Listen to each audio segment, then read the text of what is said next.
Sepertiga pangan yang diproduksi di Indonesia susut setiap tahunnya. Berdasarkan data International Diabetes Federation tahun 2021, Indonesia menempati urutan kelima pasien diabetes terbanyak di dunia. Pada 2018, 44% timbulan sampah di Indonesia merupakan sampah makanan. Prevalensi stunting Indonesia berdasarkan studi status gizi Indonesia tahun 2021 mencapai 24,4%.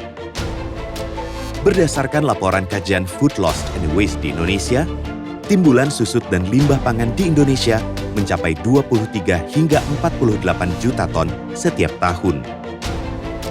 Angka tersebut setara dengan porsi makan bagi 61 hingga 125 juta penduduk Indonesia yang terbuang.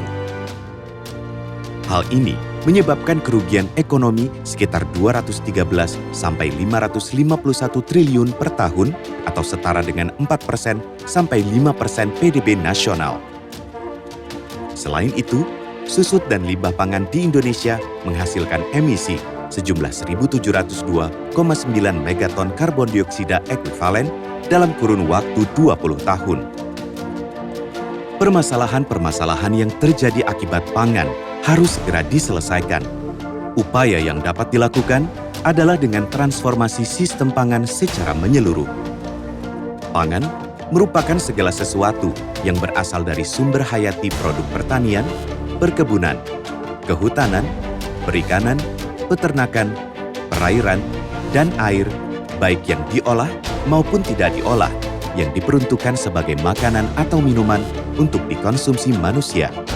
Sistem pangan merupakan segala sesuatu yang berhubungan dengan pengelolaan, pembinaan, dan atau pengawasan terhadap kegiatan atau proses produksi pangan dan peredaran pangan sampai siap kita konsumsi. Sistem pangan mencakup penggunaan lahan untuk memproduksi pangan yang merupakan salah satu kontributor emisi karbon terbesar di Indonesia. Selain berhubungan dengan produksi pangan, sistem pangan juga mencakup aktivitas mulai dari pengolahan, distribusi, retail, konsumsi, hingga pengolahan limbah pangan. Berbagai aktivitas dalam sistem pangan tidak hanya akan berpengaruh terhadap emisi yang dihasilkan, tetapi juga terhadap nutrisi dan kesehatan masyarakat. Suatu sistem pangan terdiri dari berbagai unsur yang saling berkaitan. Apabila terdapat satu unsur yang tidak berfungsi dengan baik, maka sistem pangan tidak akan memberikan manfaat yang maksimal. Sehingga, transformasi sistem pangan harus dilakukan secara menyeluruh. Bagaimana cara mewujudkan transformasi sistem pangan Indonesia? Berikut 5 langkah yang harus diprioritaskan. Pertama, meningkatkan kualitas dan diversifikasi pangan dengan menjamin ketersediaan pangan lokal yang sehat, bergizi, dan beragam. Kedua, meningkatkan pasokan dan akses pangan yang mencakup seluruh rantai nilai pertanian dan pangan laut.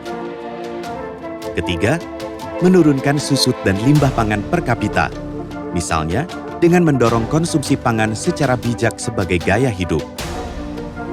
Keempat, konservasi alam dan restorasi berkelanjutan yang didukung oleh moratorium permanen. Kelima, perencanaan tata guna lahan dan kelautan yang terintegrasi, komprehensif dan eksplisit secara spasial di tingkat subnasional dan nasional.